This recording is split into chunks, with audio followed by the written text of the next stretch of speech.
Tous les 10 ans, nous organisons une dégustation verticale de l'ensemble des millésimes du Mas d'Omagassac.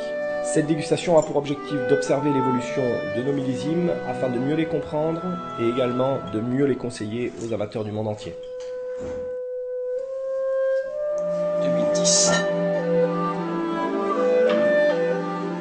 Les vins dégustés n'ont jamais quitté le domaine, ils ont été ouverts le matin à 10 h, puis immédiatement refermés et remis en cave à 16 degrés. Le service des vins a débuté 45 minutes avant la dégustation, en terminant par les millésimes les plus anciens.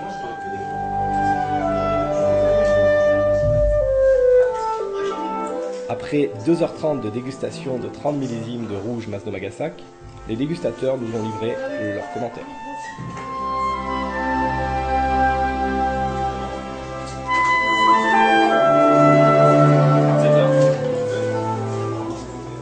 Vous remercier d'abord. Merci d'être venu aujourd'hui, d'avoir donné de votre temps pour nous aider à mieux comprendre nos vins, permettre aussi de mieux conseiller les amateurs d'Omagassac dans le monde entier. Il y a donc 30 millésimes de 79 à 2012.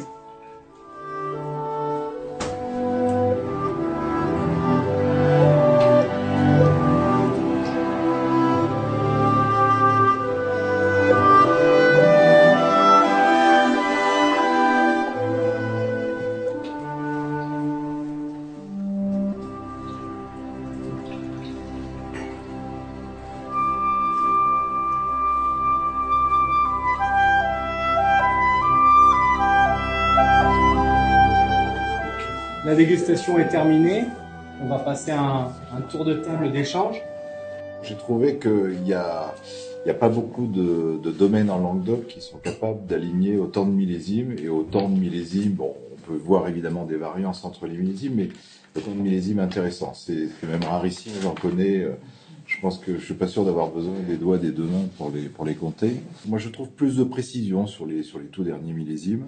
Chaque millésime est intéressant et je trouve que chaque millésime a un lien à son terroir qui est très particulier. À partir de 92, on rentre pour moi vraiment dans la catégorie des vins qui sont un petit peu moins grand public aujourd'hui, où il faut être amateur et où il y a vraiment des belles typicités de vins anciens qu'on a plus forcément l'occasion de déguster très souvent aujourd'hui.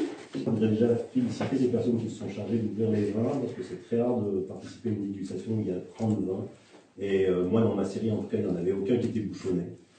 C'est extrêmement rare. Il n'y avait pas de vin, dans l'ordre où je les ai dégustés, en tout cas, il n'y avait pas de vin mort. C'est assez rare de faire une série sur 30 ou 35 ans dans le domaine et de se dire qu'il y a une évolution comme ça qui est pas linéaire, mais on retrouve le même esprit du début jusqu'à la fin. On ne se dit pas, tiens, à ce moment-là, il y a un changement technique ou un changement philosophique. Non, je trouve qu'il y a une continuité. Je pense que c'est des vins qui nécessitent une pédagogie auprès des dégustateurs et des consommateurs. Surtout aujourd'hui, j'y reviens. Il faut expliquer que le vin, c'est pas le tout de suite maintenant, et surtout ces vins-là. J'ai beaucoup aimé 98 parce que j'aime ce côté très sanguin et gibier qui est, avec la fraîcheur, j'ai trouvé une des deux caractéristiques principales pour moi du domaine. Il n'y avait pas une robe fatiguée, tous les vins ont une robe magnifique. Donc déjà, c'est bon signe, pour les vins qui ont plus de 30 ans parfois. Tout est superbe. Et tous les vins étaient longs en bouche. De pouvoir goûter comme ça une série complète de millésimes sur un vin du Languedoc, je crois que c'est même pas ça dans le domaine qu'il pourrait compter, c'est même pas sur le domaine. Je crois qu'il n'y a que chez D'Omagassac qu'on peut goûter autant de millésimes, encore prêt à boire, en tout cas encore délicieux. On a un mix entre ces tanins fins, ce fruit, donc ici, et cet équilibre, donc, qui est assez rare, donc ici, qui est d'ailleurs la marque donc, des grands vins. On voit bien qu'il y a des millésimes plus grands que d'autres, donc plus petits. Je suis d'ailleurs comme Alain Chavera, donc c'est une logique totalement à part, qui n'est ni celle du Cabernet Sauvignon, ni celle du Languedoc. Donc ici, il y a clairement des millésimes d'Omagassac, donc ici, donc avec une propre spécificité. Ce qui m'apparaît vraiment de plus marquant, c'est la continuité sur l'ensemble des millésimes, dans la robe, comme le soulignait Daniel Roche que dans le style également. Ce qui le frappe aussi, c'est donc l'élégance et la droiture. Il y a une qualité que j'ai retrouvée et qui me plaît, qui est pour moi le reflet des vrais grands vins dits du Sud. C'est que bien qu'on soit sur des terroirs qui sont solaires, même si la vallée du Gassac est tempérée, il y a des vrais effets millésimes qui sont vraiment marqués, notamment sur les vins, les millésimes les plus jeunes, on va dire, si on va de 2012 à 2000.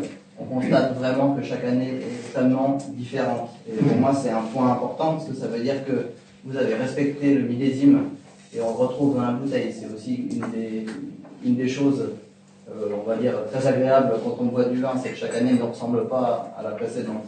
J'ai trouvé que la minéralité s'expresse plus profondément au millésime récent. The thing I really appreciated about this was how different the styles were from, and varying throughout all the vintages. Some reminded me very much of Bordeaux, of course, but some also reminded me of Tuscany, and others reminded me of Burgundy, and then all of them, of course, have a style that suits the Languedoc. Je trouve que les tanins sont plutôt très bien maîtrisés, qu'il y a de très jolies matières, qu'il y a une fraîcheur qui, moi, m'étonne à tous les coups. Vraiment, pratiquement chaque millésime, j'ai noté fraîcheur, fraîcheur. C'est comme pour la qualité des robes aussi, j'ai souvent noté belle robe, belle robe, belle robe.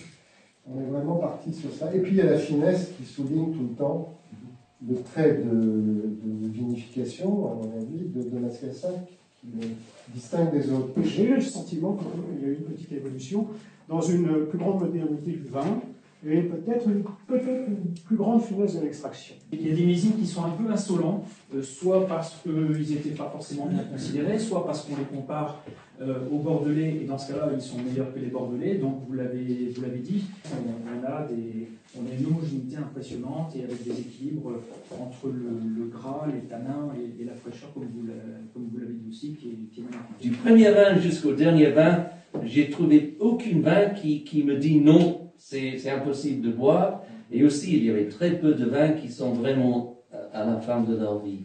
Il y a une sorte de pureté dans ces vins qui se goûtent très bien, qui inspire beaucoup d'émotions aussi, je crois. Thomas Gassac, c'est un vin de la concision.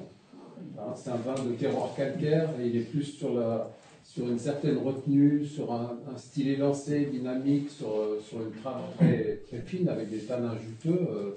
Il a une forme en bouche tout à fait particulière. Alors on a comparé à tel ou tel style de vin, mais c'est vrai qu'il a un caractère unique et c'est ce qui fait l'originalité d'un cru, c'est ça. C'est ce côté presque idiosyncrasique de Thomas Gassac, comparé à nul autre vin. Et c'est un grand moment de découvrir, de redécouvrir ces 30 millésimes,